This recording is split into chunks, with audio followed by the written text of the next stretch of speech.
Oh, my Detroit Lions and Dan Campbell. Good people, what's going on? Another episode of the All Go Podcast. I'm your host, Desmond. Just wrapped up watching the Lions lose, I believe it was 28-24 to the Minnesota Vikings. It's a very frustrating game because, number one, you have the lead with about a minute 14 left in the game. You are faced with a 4th and 4, and basically all game long, Dan Campbell has been going for 4th downs, but the last 4th down we get, he decides to run our kicker out to potentially go up 27-21, which really, in the grand scheme, does nothing because a touchdown will still beat you. And the kicker misses the field goal, which you could have just easily guessed that. Kicker misses the field goal. Vikings get the ball. They get one big chunk play, a completion. Defense is reeling. And Dan Campbell decides to use a timeout. The last timeout we have as a team left. And I thought it was a bad decision from the jump because if your rationale is the defense needs to get reset so we can stop Minnesota's offense, I would make an argument it really doesn't matter because we couldn't stop Minnesota's offense the entire game.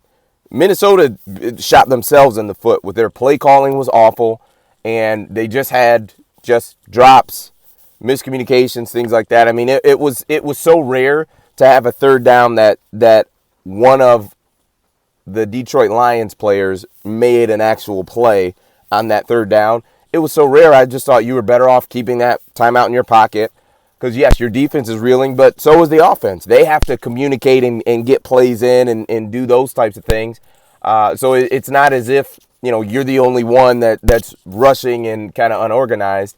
So I thought that was a bad decision, and it just, when you get the ball with whatever it was, 23 seconds left or 40 seconds left, you're not. We don't have Pat Mahomes and those types of weapons. So just frustrating to give away because I truly think the Lions gave that game away, and especially to give away a division game where you were on the road, you had the lead, you had played well throughout the game as a team overall. Defense was abysmal from start to finish. They were abysmal. We got no pressure on Kirk Cousins. He was back there living his best life. We got 1 sack, and that was like a delayed blitz by Anzalone. Other than that, nobody laid a finger on him. Not Aiden Hutchinson, not Charles Harris. Nobody. No one. And to me, to watch that game, and I could clearly see, we have no answers for Dalvin Cook, and I think Metzen is the backup running back. We just had no answer for them, and I was actually surprised how often Kevin O'Connell decided to throw the ball, even when they didn't need to. I thought if Minnesota came out and in their mind said, you know what, we're going to establish a run, we're going to impose our will, this game wouldn't even have been close because we cannot stop the run. Cannot do it. Can't do it. It's tough when you have, a quarterback in Jared Goff that I don't think anybody thinks he's a, superstar quarterback, and he played really well today. Goff played really well today. We had a couple of miscommunications. One of our clutch 3rd down plays late in the 4th quarter. Was it Tim Reynolds? Number 8 was running a crossing route, runs into his own guy, falls down, and he was legitimately wide open. And if we complete that pass, the game's probably over. And it's very frustrating to have a game where it was so close, you were right there, and to not get it done. So, I am someone who hasn't used the SOL, mantra this year, but to me, it doesn't matter if it looks different. If the end result is the same, it's still the same old Lions.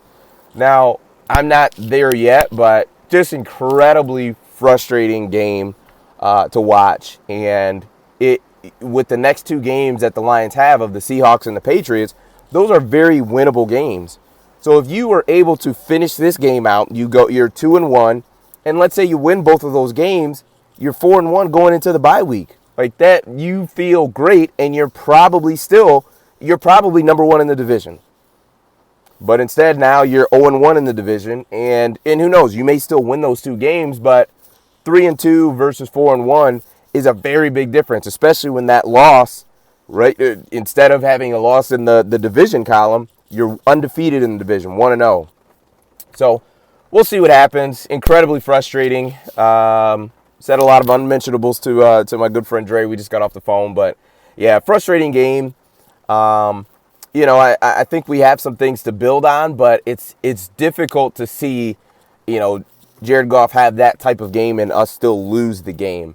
DeAndre Swift seems to just continuously be banged up, and he's one of our most explosive players. And it seems as if this ankle is not going to get any better, and the Lions aren't good enough to be able to sit their running back against the Seahawks next week and just say, oh, yeah, this is a for sure win. We're not good enough to do that. So we're going to try to get him as healthy as we possibly can for next week, and then we'll see what happens. So, yeah, frustrating game if you're a Lions fan. I'm sure you probably feel it as well. But that's it for me. Appreciate it. Let me know your thoughts down in the comments. Thanks so much. Peace.